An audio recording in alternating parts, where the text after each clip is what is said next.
요한복음 4장 43절부터 54절입니다. 요한복음 4장 43절에서 54절 말씀입니다.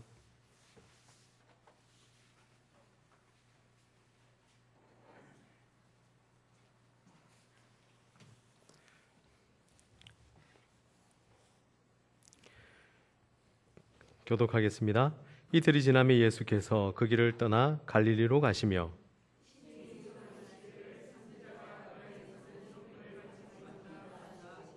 갈릴리에 이르심에 갈릴리인들이 그를 영접하니 이는 자기들도 명절에 갔다가 예수께서 명절 중 예루살렘에서 하신 모든 일을 보았음이더라.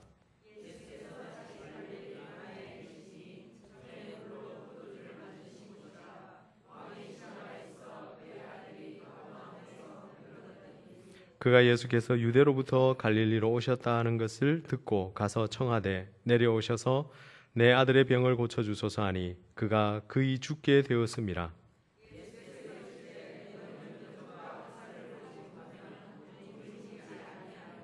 신하가 이르되 주여 내 아이가 죽기 전에 내려오소서.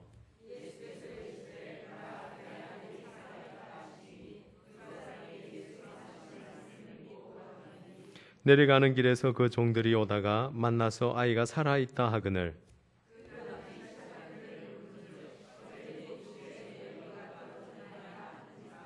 그의 아버지가 예수께서 내 아들이 살아있다 말씀하신 그때인 줄 알고 자기와 그 온 집안이 다 믿으니라. 이것은 예수께서 유대에서 갈릴리로 오신 후에 행하신 두 번째 표적이니라. 아멘. 계속해서 우리 요한복음 4장을 보는데요. 오늘 말씀은 두 개의 이야기로 구성되어 있다고 볼 수 있습니다. 사마리아에서 이틀을 보내신 예수님은 이제 고향인 갈릴리로 향하여 가십니다. 주님은 선지자가 고향에서 높임을 받지 못한다라고 먼저 명제를 깔아둔 후에 그리고 그 갈릴리로 가십니다. 그런데 나오는 말씀의 구절을 보면 45절에 갈릴리에 이르심에 갈릴리인들이 그를 영접하니라고 말합니다. 44절에 친히 증언하기를 선지자가 고향에서는 높임을 받지 못한다 하시고 라고 말씀하신 후에 이 말씀이 나오니까 참으로 이상한 느낌이 듭니다. 이 말씀을 통하여서 볼 때 갈릴리인들이 예수님을 정말 영접했는가 라는 그런 부분에 있어서 우리가 한번 숙고를 해볼 필요가 있습니다. 갈릴리인들 또한 예수님을 영접하였다라고 표현하고 있지만 그들의 심중에 영접하는 의도가 예수님이 원하는 그러한 의도가 아니었다는 것을 우리는 짐작할 수 있습니다. 갈릴리인들은 예수님을 영접한 이유가 뭘까요? 여기 오늘 성경에서 영접하였다라고 표현하고 있는데 아마 그들이 성경의 증언에 의하면 그들이 예루살렘에서 하신 모든 일을 보았다라고 표현하고 있습니다. 보았기 때문에 예수님을 영접한 것으로 이렇게 표현을 하고 있습니다. 참으로 보는 것도 중요하지만 예수님을 보고 영접을 했는데 이들의 영접의 의도가 예수님의 뜻과 달랐다는 것을 우리는 한 번 더 되짚어 볼 필요가 있습니다. 그러면 이들은 무엇 때문에 예수님을 영접하였을까요? 그들이 예수님을 예루살렘에서 본 모습은 어떤 모습일까요? 예수님이 그토록 30여 년 동안 그들과 함께 살았지만 그들은 전혀 예수님이 메시아라는 사실을 깨닫지도 못하였을 뿐만 아니라 그 예수님에 대하여 오히려 아마 예수님께서 44절을 통하여서 볼 때 예수님이 그런 마음이 들게끔 그 마을에 아니면 그 갈릴리 지역의 사람들이 그렇게 행동했다는 것을 이미 우리는 짐작해 볼 수 있습니다. 곧 예수님을 그저 원하지도 않았었고 또한 그 갈릴리에서 선한 것이 날 수 없다라는 그러한 결론하에 오히려 그곳에서 예수님을 바라보는 시각들은 굉장히 냉담했을 것입니다. 뿐만 아니라 갈릴리 가나에서 첫 번째로 요한복음은 표적을 행하셨다라고 표현하고 있지 않습니까? 오늘도 두 번째 표적이 바로 이 갈릴리 가나에서 일어나고 있는 것을 보게 됩니다. 요한복음에는 총 7번의 그런 표적의 기사가 나오는데 이 가나라는 지역에서 이렇게 두 번씩이나 예수님이 처음 그리고 두 번째로 이 기적을 보이신 이유가 있겠지요.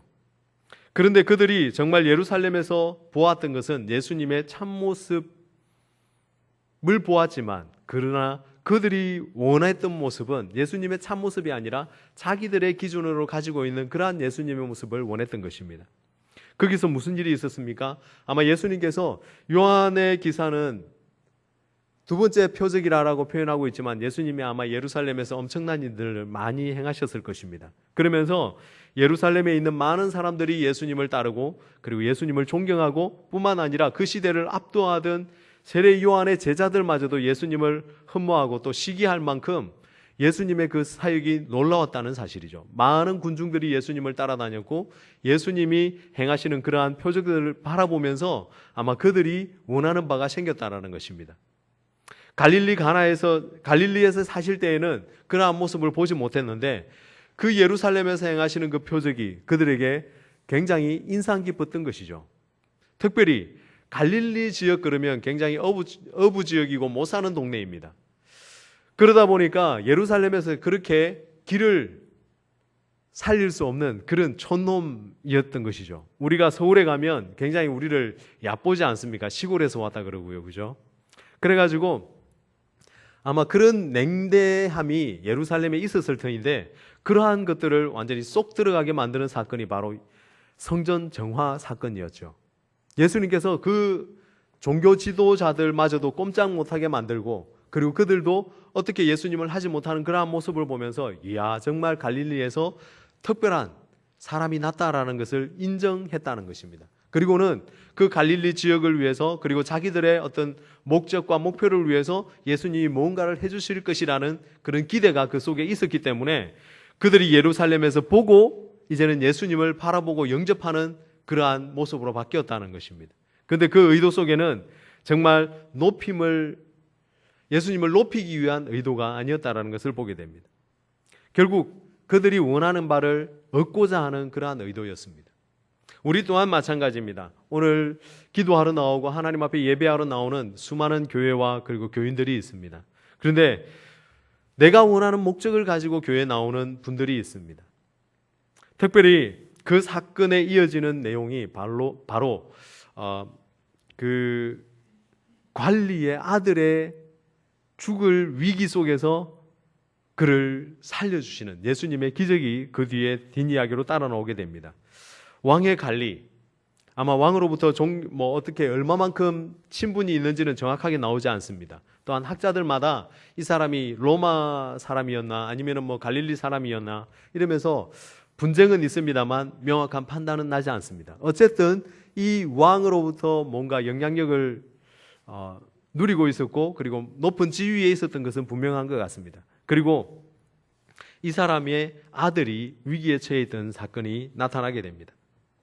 그러면서 사실은 갈릴리에 사는 사람들은 예수님을 영접하였지만 그 영접이 올바른 영접이 아니라 굉장히 왜곡되어진 그러한 영접을 했다는 것입니다. 그것이 오늘 굉장히 중요한 포인트라고 말할 수 있습니다. 사람들의 마음이 그렇다는 겁니다. 하나님을 섬기고 그리고 하나님을 바라보고 또한 예수님을 바라보는 입장 자체도 그렇게 왜곡되어져 있는 사람들의 마음이 너무나 많다는 것이죠.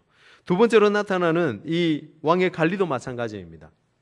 이 사람이 아마 아들이 아파서 예수님을 찾아왔다고 이야기하고 있습니다. 예수님께서 갈릴리로 오시자마자 그 소문이 그 왕의 간언의 귀에 들어갔다는 것이죠. 굉장히 아마 그 소문을 기억하고 있었을 것이고 그리고 예루살렘에서 일어나는 일들이나 아니면 거기서 일어났던 표적에 대해서 굉장히 그 마음속에 이제 아들을 위한 그런 마음속에서 예수님께 관심을 가지게 되었다는 것을 볼 수 있겠죠. 그리고는 예수님이 도착하자마자 그가 직접 예수님을 만나러 옵니다. 그리고 그 가버나움에서 예수님이 계신 가나까지는 거의 30km가 넘는 그런 거리입니다. 그럼에도 불구하고 아들을 위해서 그가 굉장히 그 먼 길을 달려왔다는 것을 보게 됩니다. 그리고는 예수님을 만나자마자 그는 대뜸 하는 말이 있습니다. 예수님 내려오셔서 내 아들을 고쳐달라고 이야기합니다. 이게 사람의 마음이라는 것입니다. 첫째는 다른 마음을 가지고 있고 두 번째로는 내가 원하는 소원을 가지고 예수님께 나온다는 것입니다. 예수님이 정말 누구인지에 대해서는 별로 관심이 없는 것을 보게 됩니다. 이 관리 또한 예수님에 대하여 왜곡된 마음을 가지고 있는 부류이죠. 그리고는 예수님께 자기 아들이 죽어가고 있으니 고쳐달라는 겁니다. 아마 이 관리의 아들이 하루 이틀 며칠 나놔도 죽지 않고 그리고 뭔가 살 수 있는 희망의 이런 여력들이 있거나 가능성이 있었다면 굳이 예수님을 찾아오지 않았을 가능성이 큽니다. 왜냐하면 돈도 있고 명예도 있고 권력도 있고 자기가 할 수 있는 일은 너무나 많기 때문에 그렇습니다. 오늘날도 마찬가지입니다. 우리가 예수님을 믿고 하나님 앞에 나오지만 정말 정작 우리가 하나님 앞에 설 때에는, 진짜 신실한 모습으로 설 때에는 내가 많은 것을 가졌을 때가 아니라 정말 상처받고 힘들고 지치고 죽음의 위기, 이 땅에서는 살아갈 소망이 없는 그 순간이 왔을 때 오히려 신실하게 예수님을 찾아 나오는 경우가 허다합니다. 정말 우리가 기댈 언덕이 없게 되었을 때 이 관리도 사실은 예수님 앞에 나온 것입니다. 그 아들이 이제 내려오셔서 살려달라고 표현하고 있는 것입니다. 아마 언제 죽을지 모르는 그런 급박한 상황 가운데 있습니다. 그래서 예수님께서 내려와 달라는 것입니다. 여차저차 어떤 설명도 없습니다. 그리고는 그냥 부탁부터 하게 되는 것을 보게 됩니다. 우리가 하나님 앞에 설 때에도 마찬가지입니다. 하나님 내게 이것 해주면 내가 하나님을 더 신실히 잘 섬기겠습니다 라고 표현하는 수많은 교인들이 있지요. 내게 이러한 어려움들이 다 해결되면 내가 더 하나님을 잘 섬길 터인데 라고 표현하는 사람들이 있습니다. 사실 그건 잘못된 것은 아닙니다. 그러나 정말 그렇게 되기 이전에 하나님을 신실히 그렇게 믿고 그렇게 섬길 수 있다면 그 마음이 정말 아름다운 것이죠. 뿐만 아닙니다. 또 우리가 하나님 앞에 나올 때도 그 모든 문제가 해결되면은 더 잘 섬기고 그것이 계속 유지될 것 같은데 그렇지 않은 사람들도 보게 되는 것이 현재의 교회의 우리의 삶의 모습인 것 같습니다. 오늘 이 부류의 사람들을 통해서 하나님을 믿고 예수 그리스도와 가까이 있는 사람들의 그러한 마음 상태를 우리는 하나하나 끄집어내서 살펴볼 필요도 있습니다. 오늘 이 모습들을 보면서 나의 모습은 어떤 모습인지 우리가 나를 조명하는 그러한 시간이 되었으면 좋겠습니다. 여러분은 어떻습니까? 하나님 앞에 나올 때 정말 신실함을 가지고 나오십니까? 하나님 한 분만이면 충분하다라고 그러한 마음을 가지고 나오십니까? 그 마음이었으면 좋겠습니다. 그런데 이번에 우리가 수련회를 했지 않습니까? 수련회를 했는데 성령이 너희에게 임하시면 이라는 주제를 가지고 수련회를 했습니다. 근데 참 은혜롭게 이 수련회를 잘 했다라고 표현하는 사람도 있고 또 때로는 어떤 사람들은 별로 재미없었다, 또 별로 은혜스럽지 않았다라고 표현하는 사람도 있는 것 같습니다. 어쨌든 우리가 수련회를 했습니다. 그럼 우리 교회에 뭔가 변화가 있어야 합니다. 사실 며칠 전에 비가 많이 오고 천둥이 쳤지 않습니까? 그리고 번개, 낙뢰가 막 떨어지면서 우리 선교관에도 낙뢰가 떨어졌습니다. 그리고 아마 이 교회도 아마 번개에 맞은 것 같아요. 그래서 교회 안에는 지금 에어컨 2대가 멈춰 있고요. 그리고 선교관 쪽에는 그 컴퓨터 3대가 박살이 났습니다. 파워가 2개가 나가고 마드보드가 나가고 그래가지고 지금 막 엄청난 피해를 입고 뿐만 아니라 허브가 10몇만 원 되는 그런 허브가 나가가지고 새로 교체하는 그러한 물적 그런 피해도 엄청나게 입은 사건이 일어났습니다. 그렇습니다. 정말 우리가 이번 수련회에서 뭔가 은혜를 받았고 우리의 삶에 뭔가 조금이라도 뭔가 영향력을 미쳤다면 우리의 삶에 분명히 나타나는 그러한 방향들이 있어야 하고 삶의 변화들이 있어야 합니다. 가정이라는 주제로 특강도 이루어졌습니다. 저도 참 들으면서 너무나 많이 공감하고 참 좋아했습니다.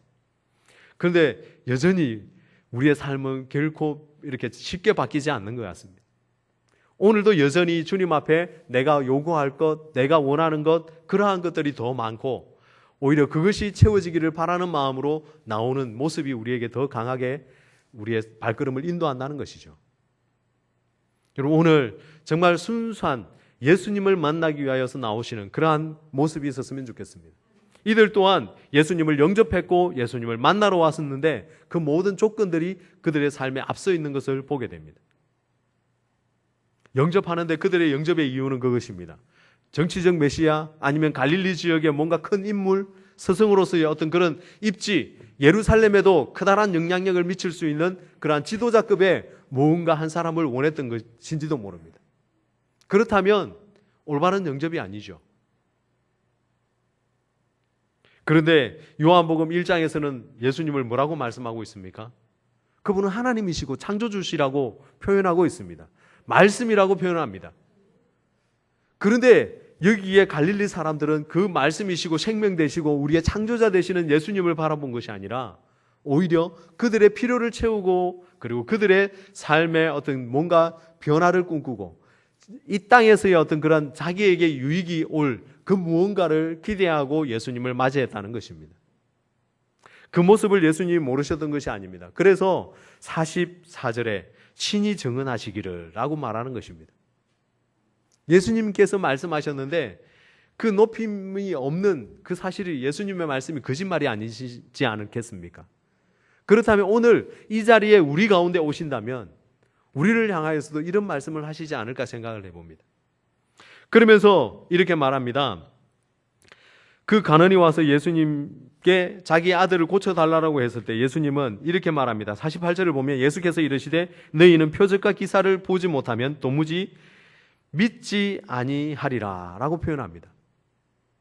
이 말은 그 가난에게도 주어졌지만 너희라는 이 말은 복수이지요. 그래서 거기에 있는 사람들 모두를 지칭한다라고 볼 수 있습니다. 이미 우리가 보았듯이 그 앞에 있는 사건은 어떠했습니까?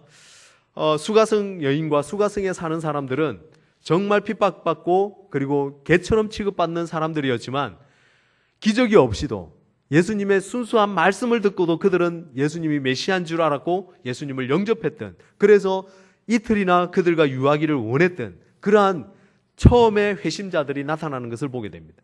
그리고 오늘 이들은 어떠합니까? 대조적으로 바라보면 그 예수님과 너무나 오래 있었고 또 뿐만 아니라 예수님을 간절히 원해서 필요로 해온 사람도, 그리고 정말 가는이라 그러면 예의도 알고 배울 만큼 배운 사람임에도 불구하고 자기의 목적만을 앞세우는 그러한 모습을 보여주면서 너무나 큰 대조를 보여주고 있다는 사실입니다. 그러면서 오늘 우리에게 질문을 던집니다. 너는 이라고요. 나는 어떻게 어떠한 모습으로 주님 앞에 나왔는지를 우리가 스스로 자문해 보아야 합니다. 그래서 갈릴리 사람들은 예수님을 푸대접했습니다.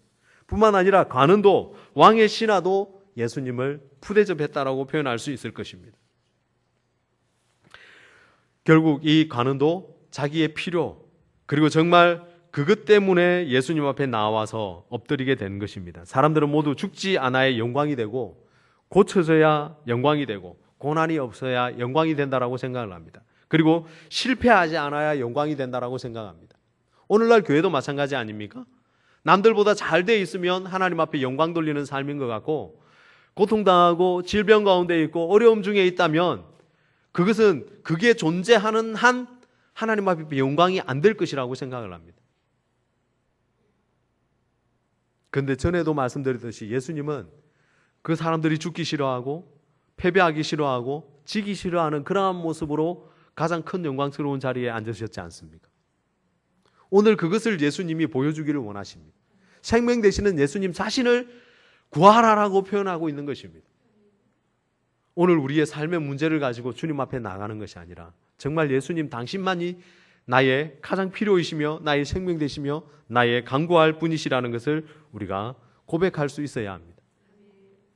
우리가 너무나 잘 알듯이 이스라엘 백성들도 법궤를 빼앗기고 난 이후에 하나님의 그 역사 속에 엄청난 그 법궤, 하나님의 말씀의 임재, 이러한 것에 대한 필요를 잊어버리게 됩니다.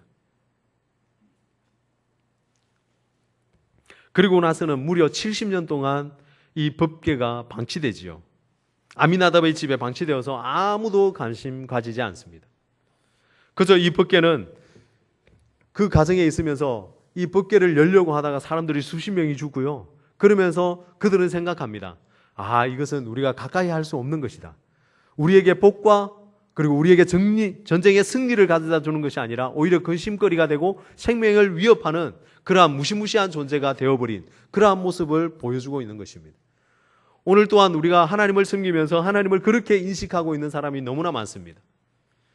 내가 하나님을 믿지 않으면, 오늘 예배를 드리지 않으면, 오늘 내가 뭔가 잘못을 저지르면, 그러면 하나님께서는 나에게 징벌적인 하나님으로 다가오셔서 내 삶을 무너뜨리시고 나를 당장이라도 그 벌 가운데 두실 것이다라는 그러한 인식이 잔재해 있죠.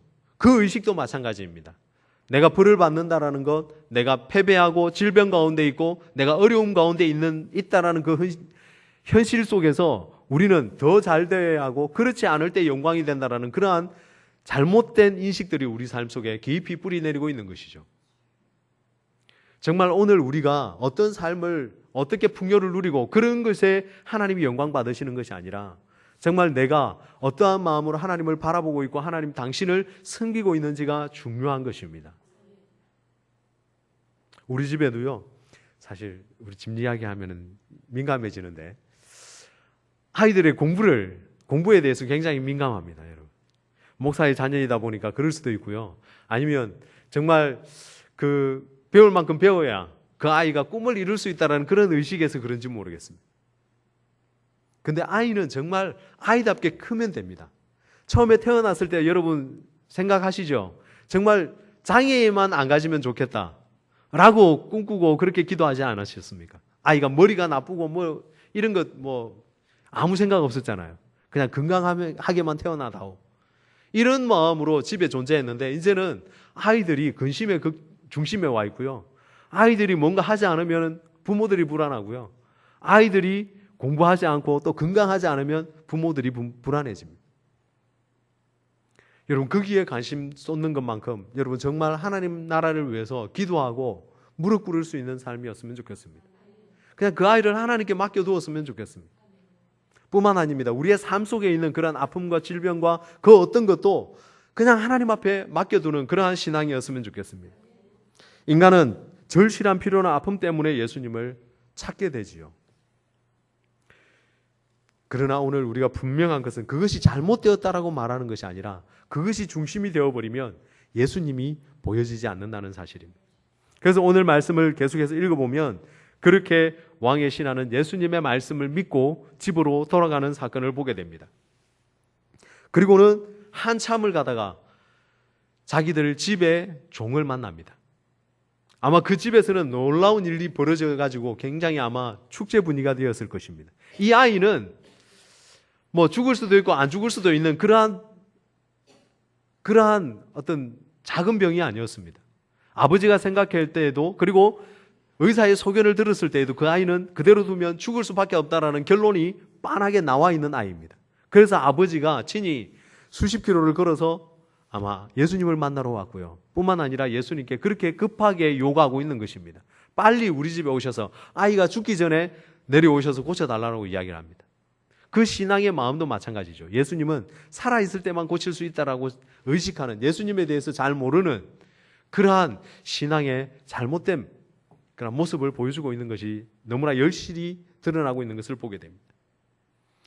그리고는 예수님께 와서 요구하는 것입니다. 여러분 그리고 예수님의 말씀이 들려졌을 때 그는 깨닫게 되었습니다. 그리고 그 말씀을 믿고 돌아갑니다. 베드로도 마찬가지죠. 그 배를 빌려주고 뱃속에서 예수님께서 설교하시고 그 말씀을 의지하여 깊은 데로 가서 그물을 내리라라고 말씀했을 때 말씀에 의지하여 내리는 그러한 모습으로 바뀌어지는 모습을 보게 됩니다. 여러분 오늘 우리에게도 필요한 그러한 기적은 바로 이럴 때 필요한 것입니다. 예수님의 7번의 그 기적의 기사는 바로 이것을 위해서 예수님이 행하시고 있다는 것입니다. 요한복음 1장에 가보면요, 오늘 예수님이 오신 목적과 이유를 설명하고 있습니다. 많은 사람들이 생명을 얻게 하기 위함입니다. 그리스도임을 믿고 구원을 받게 하기 위함이 이 요한복음을 기록하고 예수님이 오신 목적이라고 이야기를 하고 있는 것입니다.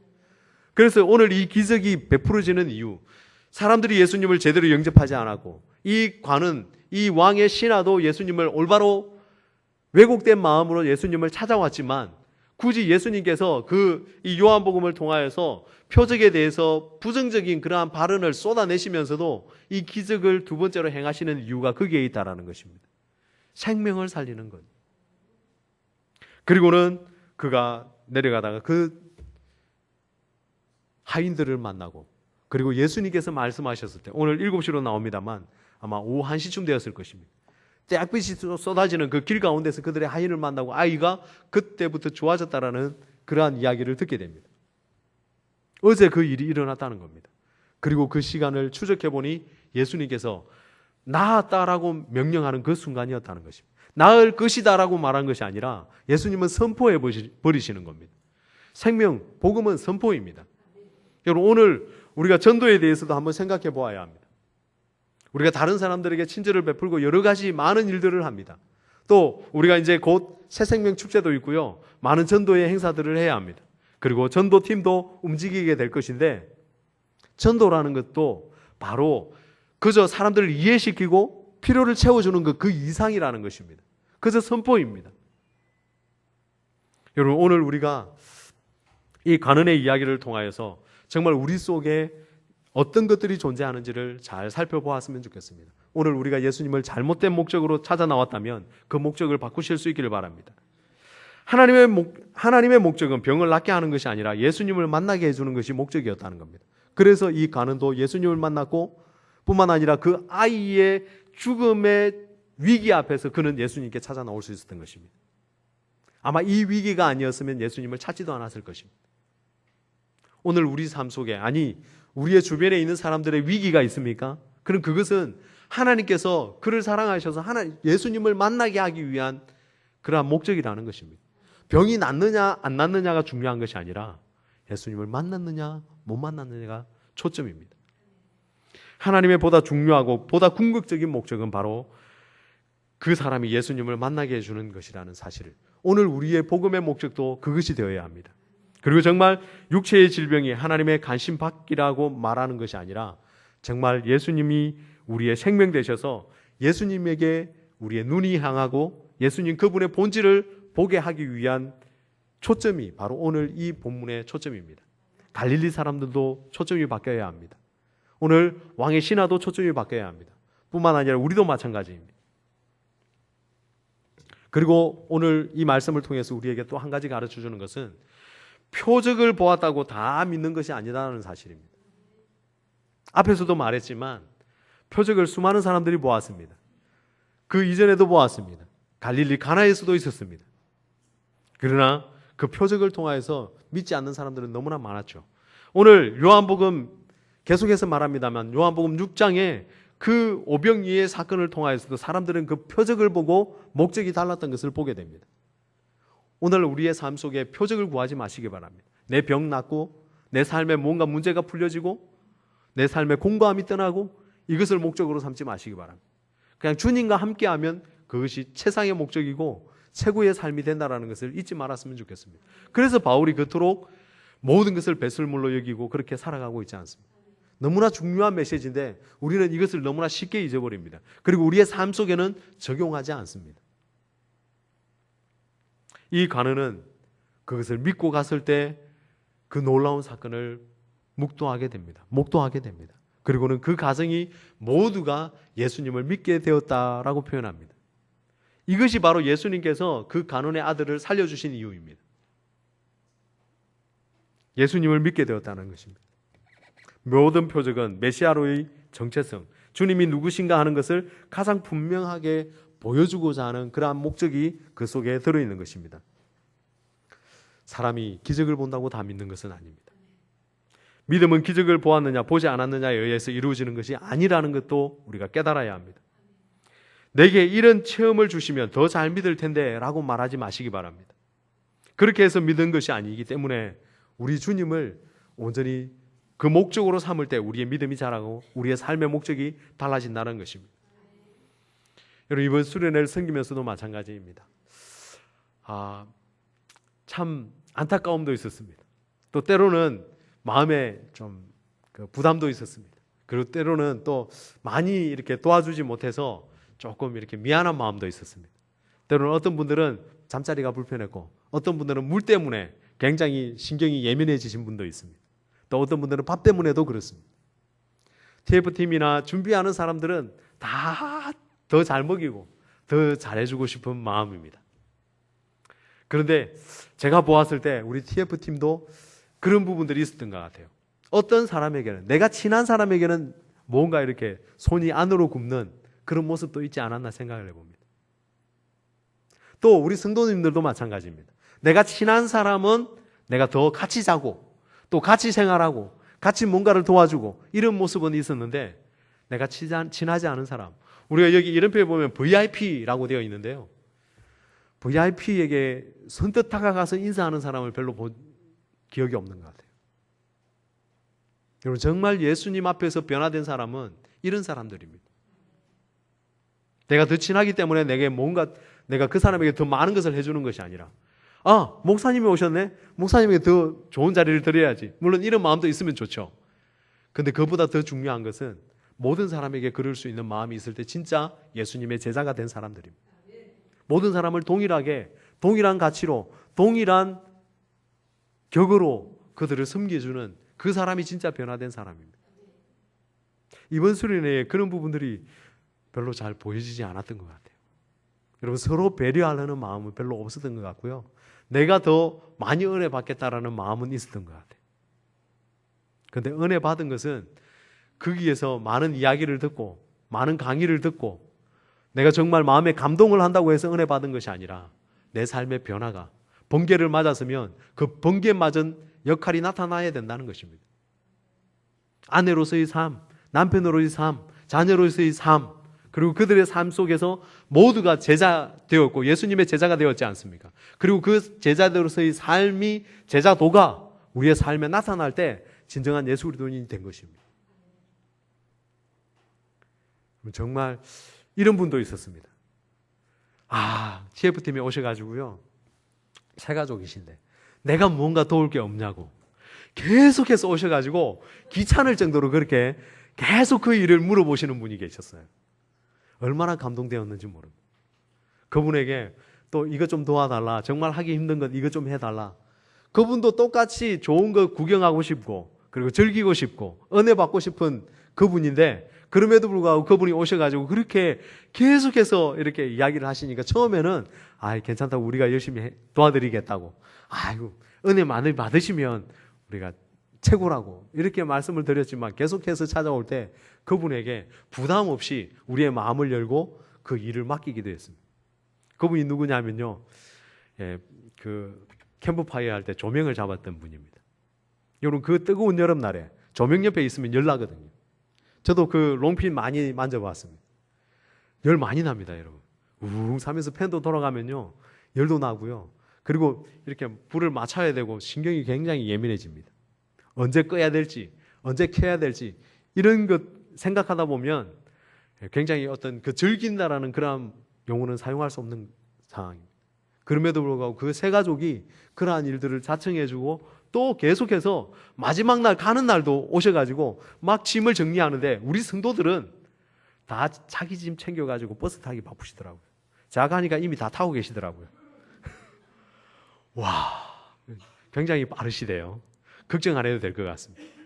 근데 정말 마지막까지 남아서 뭔가 챙긴 게 없느냐 이렇게 챙긴 사람들은 정말 새 가족이고, 오히려 신앙이 이렇게 우리 교회에 좀 낯설어 할 수 있는 그런 분들이 오히려 발벗고 나서는 모습을 보면서 참 많이 부끄러웠던 것 같아요.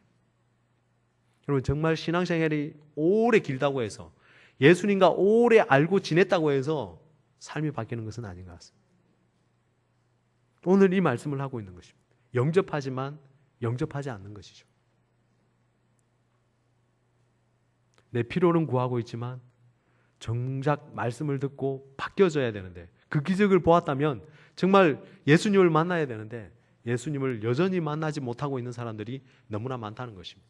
오히려 변방에, 갈릴리 저 북쪽 변방에 베다니에 사는 그 왕의 관은, 그 사람은 정말 예수님을 만났고 예수님을 만났기 때문에 그의 삶이 변했고 그의 가정이 변하는 모습을 보게 되었다는 것입니다. 오늘 우리 성령 받았습니다, 우리 교회 바뀌어야 합니다 라고 설교를 하고 있습니다. 어떻게 바뀔까요? 이번 주일은 어떻게 바뀔까요? 오늘 여기 앉아 계신 분들은 막 미소를 지으면서, 그죠? 새 가족들을 향하여서 사랑한다라고 먼저 다가가서 안아주고 내 마음을 열고 그 사람을 환영해주는 그러한 모습으로 바뀔 수 있었으면 좋겠습니다. 오늘 나가가지고 장로님께서 반갑습니다 라고 말했는데 아무도 대답 안 하시더라고요. 제가 그런 것만 이렇게 예민합니다. 목사는 참 못된 기질을 가지고 있습니다. 나는 혹시 인사했다 하시는 분 있으십니까? 아무도 안 하시는 것 같더라고요. 저도 안 했습니다. 여러분, 이것부터 바뀌어야 합니다. 정말 다른 사람에게 관심 가지고 그리고 정말 그 사람이 어떻게 변하느냐, 여기에 관심 가질 수 있다면 이미 우리는 우리 속에 성령이 말씀하시는 그 음성을 듣고 있는 사람들입니다.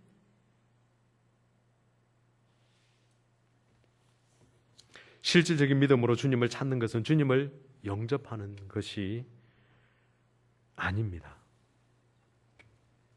실제적인 내게 뭔가 유익되기 위해서 얻는 것, 그 주님을 찾는 것은 진짜 예수님을 만난 것이 아니라는 것입니다. 그렇다면 오늘 우리는 예수님을 왜 찾고 있느냐가 중요한 것이죠. 히브리서 기자는 우리도 그런 주님을 생각하면서 세상에서 푸대접을 당할 때, 모욕을 당할 때, 그리고 비록 마음은 상하겠지만 참을 수 있다고 말하고 있습니다. 히브리서 12장 3절을 보면 이렇게 말합니다. 너희가 피곤하여 낙심치 않기 위하여 죄인들의 이같이 자기에게 거역한 일을 참으신 자를 생각하라라고 말하고 있습니다. 무슨 말이냐면요, 예수님께서 십자가에서 참으시고 모든 죄인들을 바라보시면서 죽기까지 복종하신 그 삶을 통하여서 그들을 참으신 그 예수 그리스도를 바라보라는 것입니다. 그렇다면 오늘 우리 또한 그리스도인으로서 어떻게 살아야 될지를 명확하게 보여주는 사건이죠. 조금 비난받고 힘들어지고 내 말을 이해하지 못하고 또 때로는 거역하고 그리고 또 때로는 내 뜻이 아닌, 그리고 공공의 이익이 아닌 그러한 어떤 행동을 하더라도 참아주고 이해하고 섬겨주고 끝까지 그 사람이 변화될 때까지 기다려주는 것이 우리 그리스도인의 삶이라는 것입니다. 그리고 요한 공동체가 그러했다는 겁니다. 그리고 이 초대교회 공동체가 그렇게 400년을 그 로마 속에서 그 팔레스틴 그 중심에서 그렇게 살아남았다는 것입니다. 오늘날 우리 그리스도인들 오히려 그런 모습보다는 오히려 더 세상에 해악이 되고 있지 않습니까? 정말 유명한 사람인데 그 청소년과 성관계를 하고 성희롱을 하고 신학교 대학 교수임에도 불구하고 그런 것들을 행하고 완전히 그냥 윤리라는 이런 모든 부분들은 다 사라져버린 그러한 시대를 살아가고 있지 않습니까? 법조인은 안 그렇습니까? 부장판사라는 사람이 여러분 그러한 모습 너무나 뉴스에서 너무나 많이 봐가지고 이제는 그것 자체가 뉴스거리도 아니죠. 오늘날 우리의 삶도 마찬가지입니다. 정말 주님 앞에서 주님께서 이것을 보고 계시다면 오늘 우리의 삶 속에 아마 금지해야 될 그러한 행동의 패턴, 그러한 목록들은 아마 어마어마하게 넘쳐날 것 같습니다. 저도 마찬가지입니다. 이제 말씀을 정리하겠습니다. 그럼에도 불구하고 고통을 고통으로 느낄 수 있는 것은 축복임을 여러분 기억할 수 있었으면 좋겠습니다. 정말 고통을 통하여서 하나님을 만나러 나왔고 그 고통 때문에 절망 가운데 주님을 만나러 나왔다면 그 고통으로 인하여서 우리는 분명히 예수님을 온전히 만나게 될 것입니다. 오늘 본문도 그렇게 말하고 있는 것입니다. 이 관은 또한 마찬가지였습니다. 고난이 있었고 그의 고통은 아니었지만 그 자녀로 말미암아 그 부모가 움직일 수밖에 없고 행동하지 않으면 안 되는, 그래서 종을 보낸 것이 아니라 그 아버지가 직접 나설 수밖에 없는 그런 상황까지 그의 삶에 급박함이 몰아닥쳤습니다. 그런데 그 고통은 결국 그 가정을 구원하는 그런 놀라운 주님과의 만남이 이루어지는 고통이었던 것입니다. 오늘 우리 삶 속에 그러한 고통이나 어려움이 있다면 오늘 기도하러 나왔었을 때 그 주님을 만날 수 있는 여러분이 되었으면 좋겠습니다. 그래야 해서 우리의 삶에 정말 흔들리지 않는 믿음, 변함이 없는 믿음, 일관되게 주님만 쫓아가는 그러한 믿음이 우리의 삶 속에 자리 잡게 되기를 소망합니다. 기도하겠습니다.